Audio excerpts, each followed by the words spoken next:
Hey, and good morning to you. By the way, I've just discovered the most wonderful broadcasting slot in the day, which is very early in the morning. And so this is episode 7 of my pandemic musings.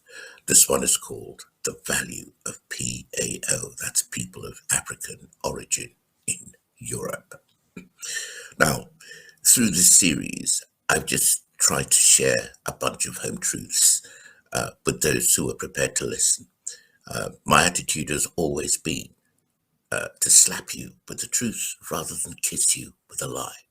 And so these insights are based on my personal lived experience and my observed lived experience of other people who are of African origin. Could be Caribbean, could be African, could be African American. Whatever it is, we are people who you would call black. Now, the general situation is that COVID is such a powerful force that it has shone a bright light into all the cracks within our societies, within our arrangements, within our social arrangements, economic arrangements, and also our political arrangements. And it's shown us where we really are. To that extent, I mean, if I could bastardize what Winston Churchill said, never have so many owed so much to one virus. So here it is. If, as a person of African origin, I am prepared to adopt a supine posture, play second fiddle, speak when I'm spoken to, I imagine my life would probably be more or less okay, at least in the United Kingdom. Brits are kind of fairly fair-minded people, and if you don't make waves, they will, by and large, of course, there'll be some knuckle-dragging kind of nailed-on white supremacists, racists, etc., who would not accept gold from a person like me, because it would probably be the wrong kind of yellow. But the vast majority of people will go with you if you behave in a certain way. But I've never experienced that because I don't know how to pander. I was never raised to pander. I was never raised to look up to people. And I was always raised to try and be who I really am. And the experience has grown with me over a lifetime. So the problem with getting people to adopt a supine kind of pandering, kind of inferior posture when they are in mainstream European life is that you lose the value of who they really are. I mean, my analogy for this is that if you pay an individual 100% of their salary, you need to put them in a position in which they can give 100% of their output. There is absolutely no point of paying a person a salary, say within a company, and then continuing to disable them such that they can only deliver 60 or 70% of what you're paying them. And of course, that's what happens when you expect people to be patronized and to pander. The first experience I have to negotiate in any working environment, any environment in which I haven't selected the audience around which I am, is that when I come across people of European origin, they by and large assume this position of kind of superiority, and when they're nice, they're usually quite patronizing. Now, if you accept that, I'm sure everything would be okay, but I've never known how to do that. Take the analogy. It's a little bit like a grown adult walking into a kindergarten and expecting the children to model the behavior of children, seeing them as their adults and looking up to them with respect. And the adult then being in a very paternalistic way, protective, kind, cajoling, and so on. But you know where the power lies. This is completely fruitless. I don't think it benefits anybody, anything at all. Now, what PAO aren't able to bring to the situation when they are put in a box in which they don't fit is their cultural, attitudinal, and other insights. Because for sure, we are all different. Just as women are different to men, people of African origin, people of different ethnicities are different to people of other ethnicities, and each has their value. I'll give you an example. I was raised in a family that was in the diplomatic service. I have been all over the world growing up as a child. Then I went to a boarding school here in England. And the overwhelming lesson I learned from my father, who was a very senior diplomat for his country, was respect for other people. In fact, whenever he'd come over to see me, I was in a boarding school in England. Three of my, I and two of my other siblings were in quite reputable boarding schools. This one went to Sevenoaks, another one went to Bedales, I went to Kingswood. I was the poor one of the three of us. But the mantra he kept pumping out was, live with them well. I mean, the word was, okay, ame ahisi bobo, meaning that live well with people. Actually, what that means is respect those around you.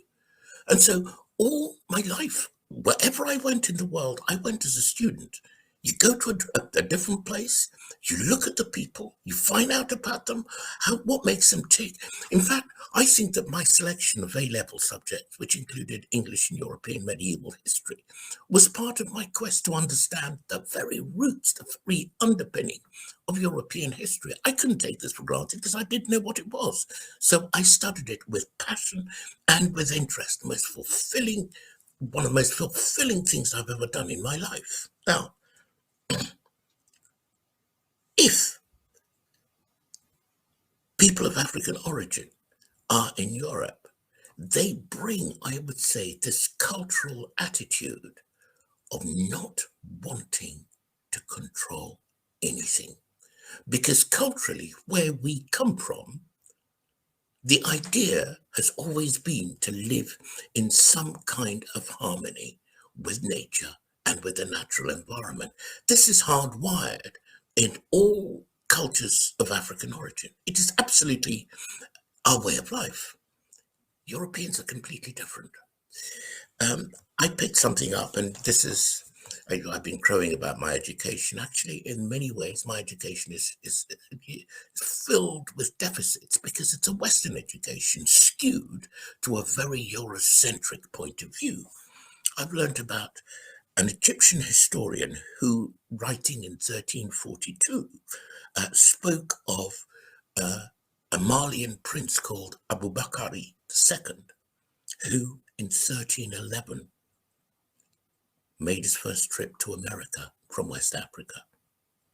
Now, years later, another character, an Italian sailor working for the Spaniards, came across, and his name was Columbus.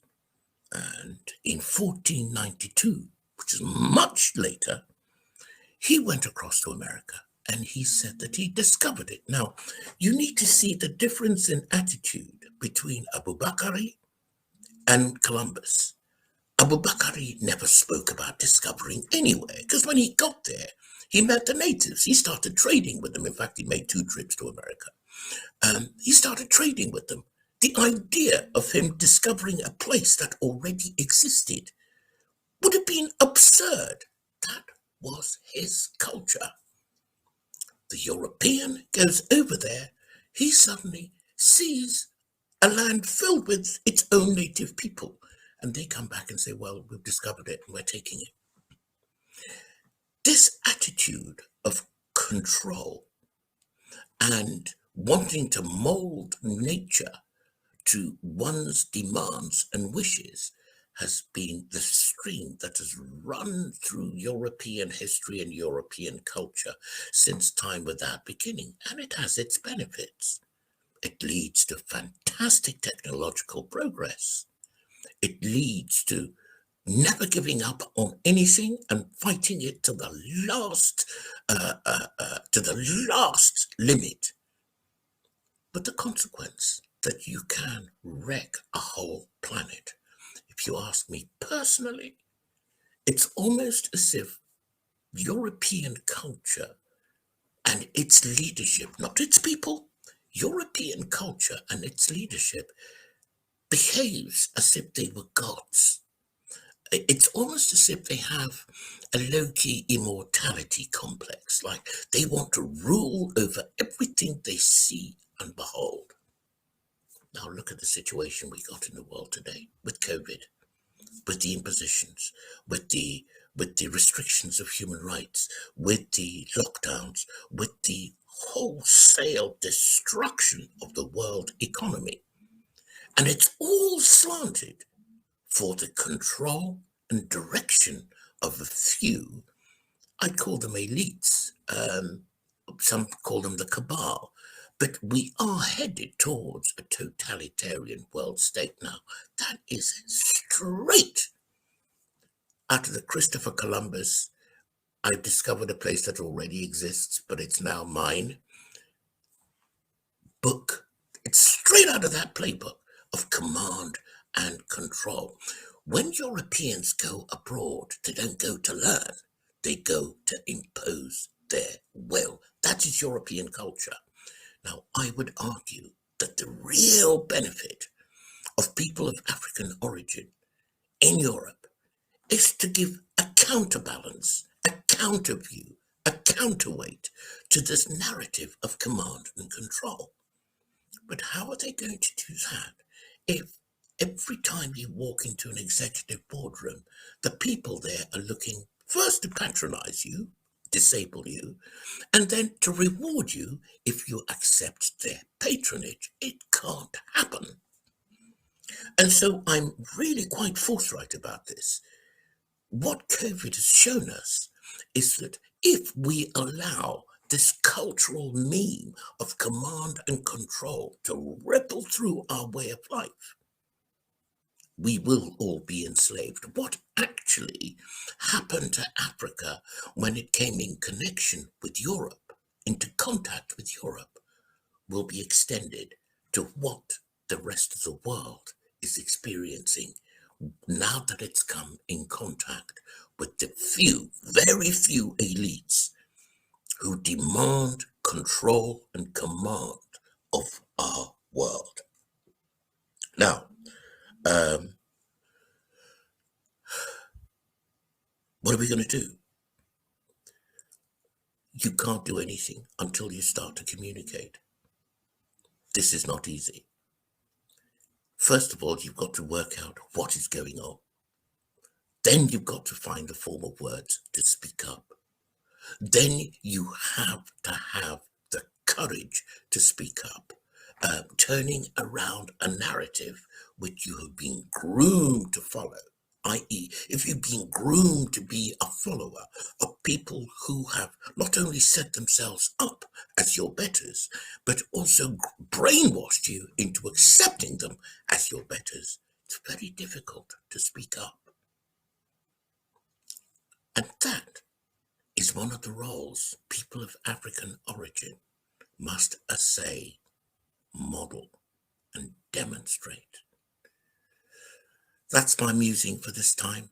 It's time for people of African origin to bring whatever native cultures they have that can contribute to the future of humanity, to bring this to the table, and don't accept being shut up, shut down, patronized, made to feel or even think that you're a second-class citizen. You're not. The people who are running this show are running, I can't use that expression, but you know what kind of show I was about to talk about. The people who are running this show are wrecking humanity and wrecking our world. Thanks very much for watching.